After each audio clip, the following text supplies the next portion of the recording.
السلام علیکم و رحمت الله و برکاته. عمر هستم از شهر فرغان‌تپه،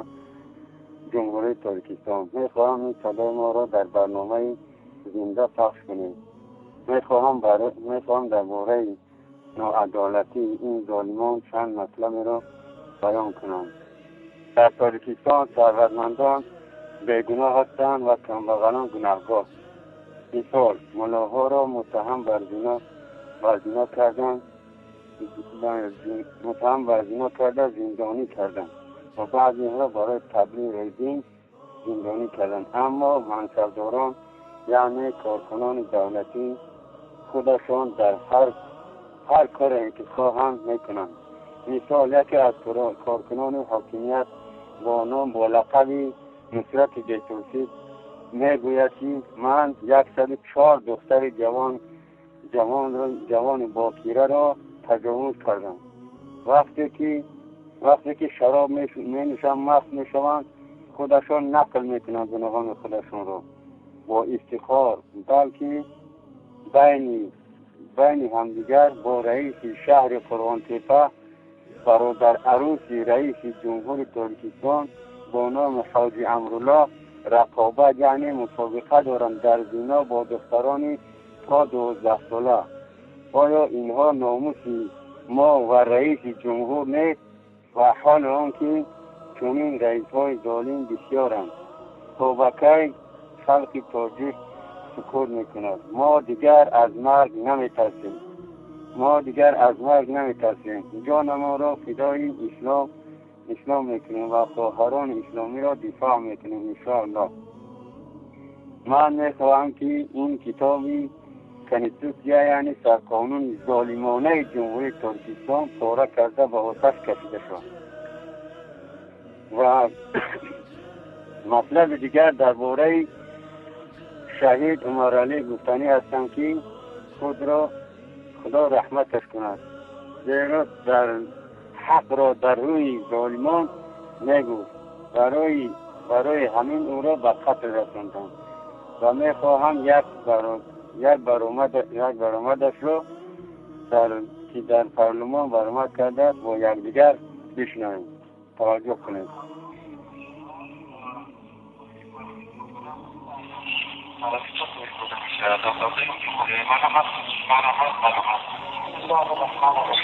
رئیس محترم، عزیزان محترم ریاست و همکاران گرامی، سلام علیکم و رحمت الله و برکاته. مسئله که امروز برای اطراف سخنرانی برآمده‌ام برای کارکنندگان حیاتی میباشد و آن هم مسائل مربوط به محدودیت‌های دینی و اعتقادی برای مردمی که زیاده از 97 درصد خود را مسلمان و دلدار می‌دانند. مردمی که نوشته را اعتقاد کرده‌اند، مردمی که امروز اشتراک در و شاید قبل هم شود می‌توانید اقدامات که برای محدود کردن آزادی‌های دینی مردم مسلمان در تاجیکستان در سخت در کشور ادامه دارد. و وقتی اقدام به این جاده نمایندگی اعضای مسلمانان از برندگی‌های مساجد بود که خلاف نشان داده که در تلاوت قانون آزادی وجدان و تشکیلات‌های دینی و خلاف تلاوت دین مبین اسلام درباره اذان میباشد. اذان شعار دین اسلام است که برای اعلام مردم شرک در نماز استفاده شود تا حد امکان باید به همگان برسد. اسلام دیگر حکم شخصیت محدود کردن آزادی‌های دینی، حمایت کردن آن از فتوای شورای علما که مخالف با آزادی کنستیتوسیونی مردم دیندار در منع نمودن زنان مسلمان از شرکت در عبادت‌های دست چندانه است. در کنستیتوسیون در مورد 26 آمده حرکت حق دارد خلافیت خطابتی مستقلانه معین نماید، علاهده و اختلاف دیگران دین را پیروی نماید، آیا پیروی نکند، در مراسم و رسم و آیین‌های دینی اشتراک نماید، مردمان همه برابر در قانون آزادی وجدان و تشکیلات‌های دینی در خود اجرا آمده است. در حکومت تاجیکستان آزادی وجدان و آزادی پیروی کردن از جمله مستقیم تنهایی‌های همراه اسلام پیروی کردن به هر گونه دین که مولد داده بشود. حکومت را در مقابل تصرف مخالفت مواد در تشریع نفرتی و حقوقیات غیر قابل اجرا بودن آن را اعلام می‌نماید. اصلا نشد. ریختن حجاب اسلامی از طریق دختران دانشجوی تاجیک، اساس 5 خارج کردن آنها، ایران کردن هزاران علماهای روی نامدار در محتوای شهر و دیوار، طریق افراد به کشتن پوشندگان عنوان لباسهای نیمبرهنه آگوهی چیز مطابق در دانشگاه ادعای جان و ایجاب اسلامی که پوشش ملاکان ما هم هست چه در خانه‌ها بازارها و حتی در راهها و از جانب مقامات فدرالي کشور تحمیل شدن زنان مخجلات مقامات خارجی به خاطر داشتن حقوق اجدادانشان و جوابداری‌های فراوان کشور صدها آزاد دینی به خاطر تعلیم دادن فرزندان مسلمان تاجیکی از تعلیم خارجی محروم شدن تا در داخل تعلیم بگیرند همچنین جریان امثال صدها امامان خارجی فارغ کردن کارمندان نمازگزار از ادای نمازهایشان که در جلسه و دیگر مساجد تنها حکم‌الله بازداشتن و تراشتن نشگاه مدنی‌دار بستن داستانها در فرودگاه‌ها و مکتب‌های شفاخانه‌ها و استراحتگاه‌ها حق تبلیغ نامه‌ها و نمایشنامه‌ها در نقش منفی داشتن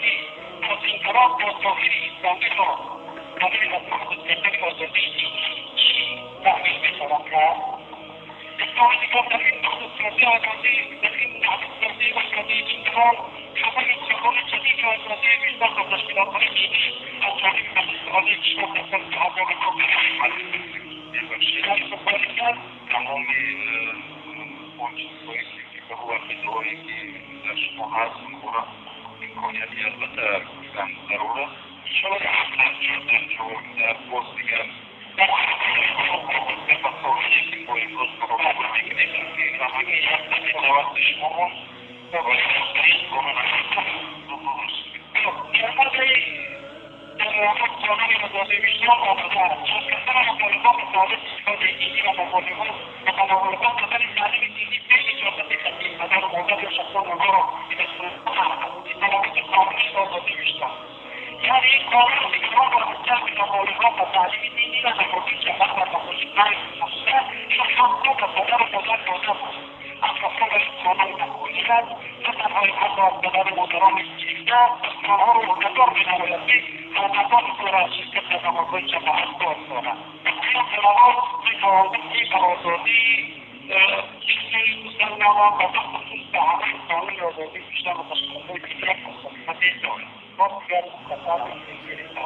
اگر این کار به مقدار تعلیم تربیت فرزندان به اشتراک شد خیلی نقصی مجید تعلیم تربیت یک وظیفه اساسی پیامبران الهی نیست در قرآن کریم دستگاه را یافته تربیت مردم سخن می‌رود و برنامه‌هاشان اجرا کرده تا دیوان تربیت از دیگاه به اعتماد کامل کارکننده در می‌شود همین طریق شدن از دیگاه به عقیده اعتماد تربیت می‌باشد خبر شدن انتشارات تعلیم تربیت در روابط معارف کشور به مقاصد پرینسیپ دنیوی شهریت دینی ادامه دارد هیچ اشاره از این تاریخ خود تدوین انسان در مکتب‌ها و دانشگاه‌ها دیده نمی‌شود این با سیستم‌ها خیلی از پیشرفت نیست این وزارت باشد درجه ثقافت‌گشت بالاتر می‌رود در این جهت تطور روی اول گردیده است با این تناسبت درجه تعلیم تربیت جوانان پس می‌رود بسیاری ایجاد بحران کلمی در کشور را در پی دارد و پرزیدنت کشور نیز در پیامش از توسط 10,000 طبیب در کشور خبر داده وزیر جمهوری فعالیت کردن وزارت معارف کار و توان رسانه‌ای حکومت کشور خطر را در نزد دولت احساس نموده مجبور شد تا این هیئت سابق را پیشنهاد نماید و مسئولیت تعلیم و تربیت را به وزارت معارف به تنهایی از عهده‌اش نماید به نگران نیز واگذارد شما و شما نمایندگان مردمی در او برای قبول این قانون بدهید قانونی که هدف عالی دارد اما راه رسیدن به آن هدف نادرست بیان شده است ما در خلاصه که در این دوران اشتراک نمی‌کنیم که تشخیص باور ما دانشجویان را رسید ولی تابانه به این آور گرفته نشد تا به هر صورت ما مقابل کردن این یک مشکلات زیادی را به کشور و مردمان می‌آوریم که به شما عرض می‌دارم کشور حکومت را بشکل کشور در معرض هدف خود قرار دادن خواهی دنیا و هدف داخلی خود برایش سبب می‌شویم چون قرآن اصطلاحی مقرر آیاتی خود شده آورده است ومن قضى بالملك فإنما مساجد الله لا يذكر فيها الصدور وجد شبك این کالکه از آن کمی هستی نماز نمی‌تواند با مردم در مساجد خود را یاد کنند و با این وسیله مساجد خود را خراب می‌نمایند آنها می‌بایست به مساجد تنها به خاطر درس دعا می‌توانند برای چون اشخاص تصمیم را خارج خواهد دارد و در غافلت ندارد تصمیمی برایشان در نظر است این آگاهی است که خداوند واصلنده آنها در قرآنش مقصود داده است و من در شما دادند در آخر امیدوار هستم که یک مراتب ما و شما نمایندگان مردم را به خاطر اسلام و مردم را به خاطر خدا و خاک خدا آواز بهم خیلی ها چیزی رقیب اسم رابط اسلامی تاجیکستان و سرونه اسم قدرت کشور اشتراک کرده به تایید دهنده اتفاق در این دوره ها جای میده. السلام علیکم. السلام علیکم و رحمت الله و برکاته.